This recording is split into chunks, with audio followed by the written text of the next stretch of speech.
This is Sportscentre.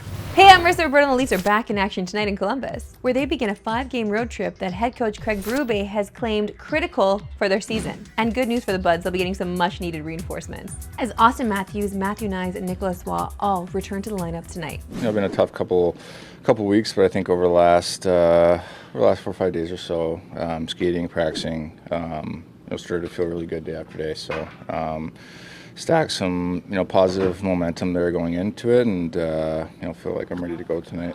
And the Leafs could use the help. They're winless in 7 of their last 8 games, but they were without Matthews for the last 5 games, and Nyes the last 3, both with lower body injuries. If they don't get stuff cooking now that these boys are back, there's gonna be a problem, okay? There's gonna be a problem. Meanwhile, life is good in Ottawa, where the Sens are the only Canadian team in a playoff spot. And today we learned their lineup will be getting a big boost later this week. We have to check some boxes, but everything looks good for Friday. The boys have been playing great. I'm just very excited. We go to Vegas, which another wagon of a team. You guys have a hard road trip. This is a good road trip for you guys. Yep. And then we go St. Louis, and then Daddy's back. Daddy's back. Ew, Brady, please don't refer to yourself as our daddy. Brady Tkachuk back in the lineup for the first time Friday since October 13th. He's missed 19 games with a thumb injury, but the Sens have fared pretty well without him, going 10-5-4 in that stretch. They'll play one more game without their captain tonight in Vegas. If you're in the Sens region, you can catch tonight's game on TSN. Coverage begins at 10 p.m. Eastern, 11 Atlantic. What? That's so late. No? I don't know if I'm gonna be up, guys. I don't know. I'm old now. Join now by our gambling guy, Wes Chang. Great to see you, Wes. Great to see you, Marissa. So the Raptors are on a heater right now. They're looking for their 9th straight win against the Pacers. What is driving this winning streak that we didn't see earlier in the season? The real answer, a lot of factors contributing to their success, but I'm going to cherry pick their defense. Because during that 4-game losing streak, things were very frantic. The data supports that. Way too much full court pressing. They allowed a 32.1% foul rate, which would be dead last in the NBA. They allowed 57.5 points in the paint, also dead last. 17 points in transition, that'd be 4th worst. All of those things are vastly improved during these other 14 games. They're fouling 30% less. They are allowing 10 less points in paint, 5 less points in transition. All of that has elevated their defensive rating to top 10 overall. That is going to be critical if the Raptors want to remain a top-tier team in the East. Okay, let's look ahead to tonight's game. What's your best bet for Raps Pacers? I'm going to cherry pick 2 legs from the SGP we have for broadcast tonight. I like Brandon Ingram to score 20 more points, Jakob Poeltl to get 8 or more boards. That pays right around even money.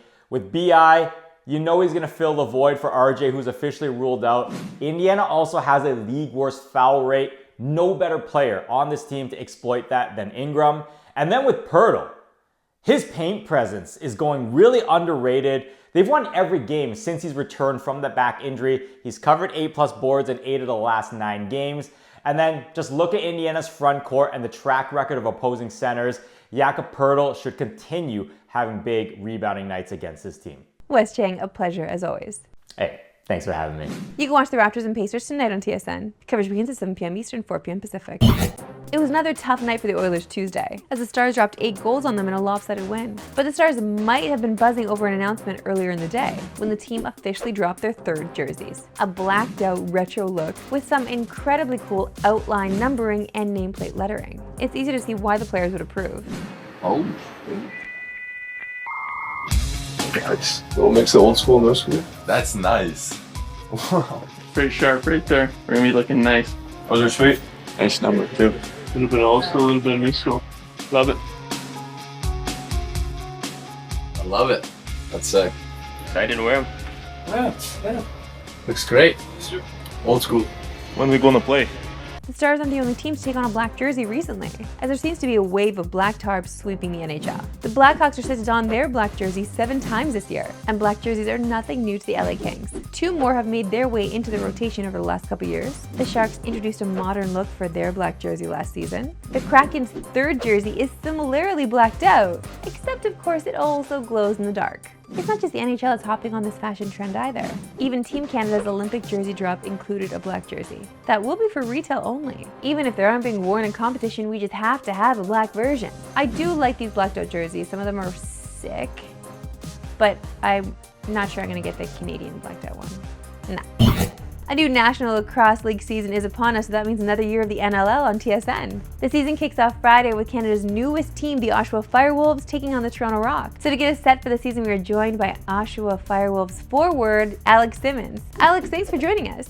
Thanks for having me. Excited to be here. You and the Firewolves moved north from Albany to Oshawa, Ontario during the off-season. Oshawa and the Durham region have been a lacrosse hotbed for years. How excited are you about the change of scenery? Oh, we're extremely excited. We knew that kind of during the middle of the summer that we weren't going to be returning to Albany, but we knew where we were going in a hotbed in Oshawa, a tremendous history of lacrosse there in the Durham region. So it was really exciting for us. We have guys on the team from Oshawa, so it was kind of nice for them in the sense of a homecoming. Again, we know how rich the history is there, and we know that the game of lacrosse is important to those people in the Durham region. So it's going to be great. The fan base is going to be fun. It's going to be a good time, and we're excited to get out there this weekend. So Alex, put your ticket sales in the hat on for a second here. For the viewers who aren't familiar with the NLL, sell us in the sport. What should we expect to see in an Oshawa Firewolves game? Yeah, it's a little bit of a mix between hockey and basketball. 200-foot floor that's a pretty fast-paced game. Designed through strategic, pick and rolls. Obviously, a lot of athleticism in the sense of being able to run by guys and put the ball in the net, kind of like hockey. So it's a mix between both sports, and it's fun, and it's pretty violent if people like violent sports, and it's just part of it. So it's an exciting, fast game with a lot of music, loud music, and entertainment during the game. So it's pretty fun. It's exciting. If you haven't been out to a game, I think you'll be hooked right away, and especially in the Durham region where the fans are pretty loud and fun. So it should be fun. With the move comes two new provincial rivals, the Ottawa Black Bears and Toronto Rock. You kick off the season Friday against Toronto on TSN. How soon until we see some bad blood between your two teams? You're going to see it right away, I think. I don't know if Toronto's too thrilled about us moving kind of into the Durham region. We know that the fan bases are going to kind of collide on Friday night. Where you're going to see a mix of Oshawa Firewolves and Toronto Rock fans there at the TCC. So it's going to be kind of boiling blood at the start. It's going to be fun. I know that there's a lot of mutual friends between the both teams. So we're going to see how exciting it's going to get. I wouldn't be surprised if you saw some fisticuffs to start. But it's going to be fun. We're going to enjoy it. We're going to try and be level-headed, even keel, and try to come out with a W. But, we don't like those guys that are playing out of Hamilton, actually. So it should be good. Alex, thanks so much for joining us, and good luck this season. Thanks. Appreciate it. You can watch the Firewolves and Toronto Rock kick off the season Friday on TSN. Coverage is at 7:30 Eastern, 4:30 Pacific. If you're a hockey fan who also loves spicy romantic stories, then listen up. Because a new Crave original show based off the book series Heated Rivalry is right up your alley. The show follows two professional hockey players, one from Canada, one from Russia, and their secret, steamy relationship off the ice. I was lucky enough to go to the premiere and be a little uncomfortable in the audience. Let's go with me now in our latest edition of Roberto on the Go. If you've never heard of Hockey Smut, I can see why this would be confusing to you, but those of us who know and love it know that this show's gonna be a good time. It's supposed to get steamy. That is the author of the Heated Rivalry series that is absolutely blown up, and now get to see her words come to life on Crave. And I just get to sit back, relax, and make terrible snack decisions. Well, the snacks separately aren't terrible, just why did I mix these two? Mint doesn't go with popcorn. I have to go with the mistake that I made. It's all good, I'll be distracted by the steaminess on screen. Steaminess I can't show you in this video, but you can definitely watch on Crave this Friday. I know that was a tease, but here's another one. I told you only when we're paying you.